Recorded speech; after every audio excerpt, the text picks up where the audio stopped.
Where's north from here?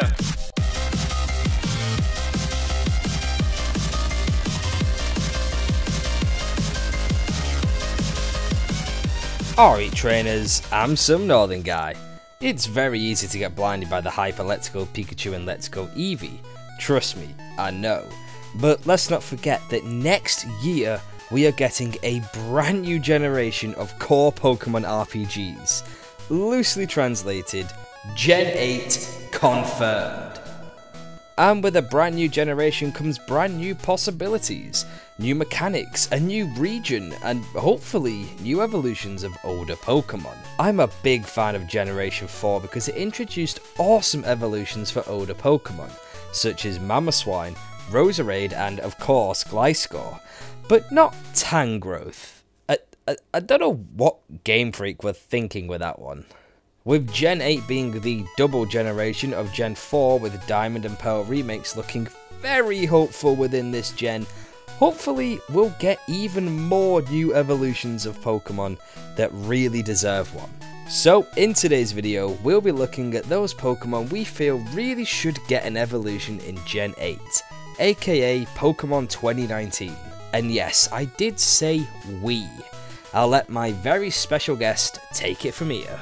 Hey, what's going on guys, my name's Raf, and like Andy said, we'll be counting down the top 10 new Pokemon evolutions for Generation 8, aka Pokemon Switch 2019. There are truly some spectacular Pokemon that definitely deserve an evolution, and hopefully these Fakemon will draw some inspiration to them coming true in the future. Be sure to check out the remaining 5-to-1 entries over on my channel when you guys are done. You can find this video located in the iCard, description, and end card as well. Thanks for joining me on this one, mate. Just like Raf said, make sure you head on over to his channel after this video to see the other half of this top 10. Also, we'll be crediting all the artists whose artwork we use in this video wherever possible, and links to all of the artwork sources will be in the description. So, without further ado, let's get started. Our first entry comes from Generation 7, and while we will admit that it seems a bit soon to be thinking about evolutions for quite literally the newest set of Pokemon to date, we think this one's justified. There's actually a lot of Gen 7 Pokemon that don't evolve. Some of them wear it quite well, and while some are beyond hope, there's one we think deserves an evolution above all others. Kamala. When Kamala was revealed, both Raf and I were ridiculously excited. We fell in love with this thing instantly and were hyped for the reveal of its evolution that never came. What the hell, Gamefreak? Is this what we're going with? Just this right here? What you see is what you get, huh? Kamala had so much potential. They could have evolved it into a Pokemon that's always awake to contrast Kamala, like Slackoff evolving into Vigoroth, and it would have also been perfectly fine to keep the sleeping theme, but make it look a little bit more threatening. We really like this Kamala evolution concept by Fatmon and think it would be awesome as a normal grass type, gaining access to heavy hitting moves like Giga Impact and Wood Hammer. Looking back at the first 2 generations of Pokemon, there were tons of amazing pocket monsters. Some of them ended up receiving new evolutions in later generations. For example, we have Electabuzz and Magmar, which then later on evolved into the amazing Electivire and Magmortar. Also, a fan favourite, being Sneasel, received a sharp new evolution being Weavile. However, the next 2 Pokemon on this list that we feel deserve an evolution are Jynx and Sudowoodo.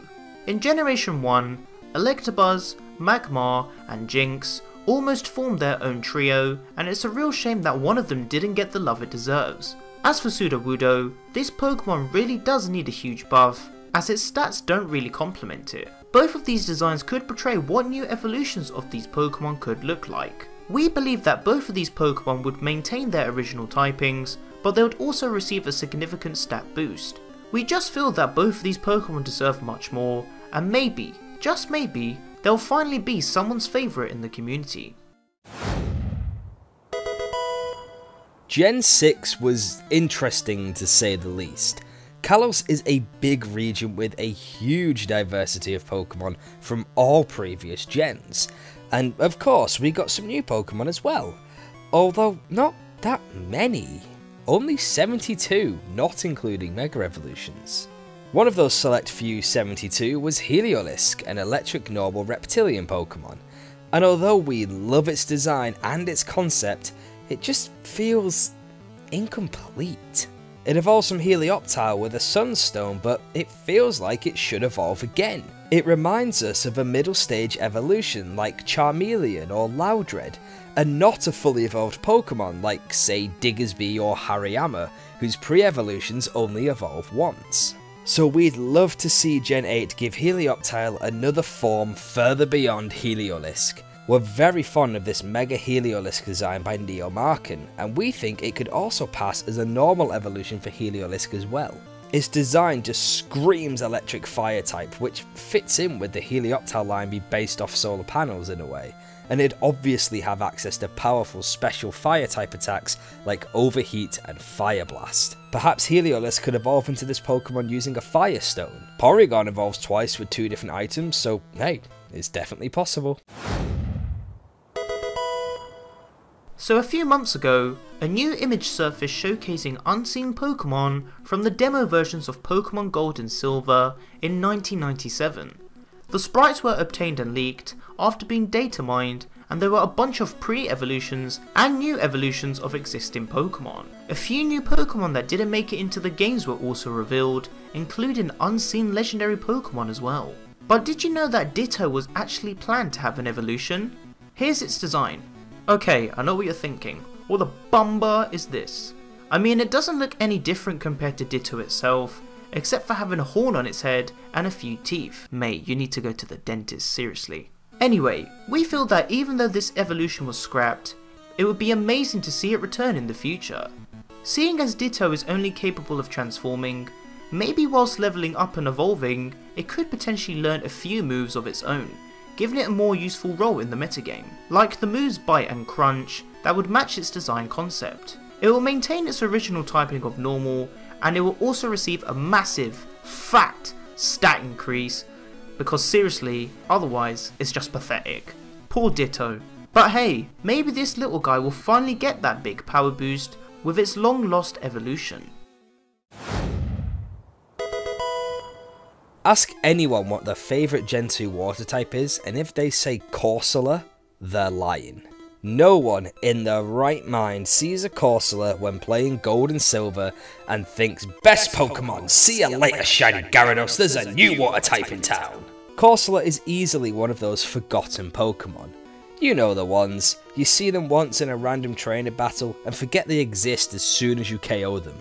There were a lot of Gen 2 Pokemon that couldn't evolve, and while some of them found love in Gen 4, Corsola was one of the ones that got left behind. Nowadays, its only use is to SOS chain from Marini in Gen 7, and that's about it. And yeah, Misty had one in the anime, but what did it do? Seriously, what did it do? We think Corsola deserves a chance to shine with a bulky, deadly looking, coral covered evolution. Something like this design by Locomotive 111. As for its typing, we think Corsola's evolution should either keep its water rock typing or become a water steel type. I mean, just look at this thing. It's a walking tank. Does this look like the face of mercy to you? Slap on some moves like Rock Blast, Iron Defense and Liquidation and you're laughing. It shall stain its corals red with the blood of its enemies. And that's it for the first half of our top 10, but don't forget there is another part over on the PokéRaf's channel, so make sure you head on over there and check out Raf's video to get entries 5 to 1. And Raf, once again thanks very much for joining me. Thanks for having me, bro, it was a pleasure. As Andy said, be sure to come over to my channel to check out the remaining 5 to 1 entries on this list. You'll be shocked to see what Pokemon made it to the #1 spot. So, what do you think of our list so far? Let us know down in the comment section. If you enjoyed today's video, then don't forget to leave a like to show your support, subscribe and click the bell so you can stay up to date with all of my videos. You should also do exactly the same for the PokéRaf when you head on over to his channel to watch his video. You can also stay up to date by following both of us on Twitter, liking the Some Northern Guy Facebook page, and joining the Some Northern Guy and the PokéRaf Discord servers. Links to all of those will be down in the description. We'll see you all in the next video, but until then, keep training and have a good one. See you later.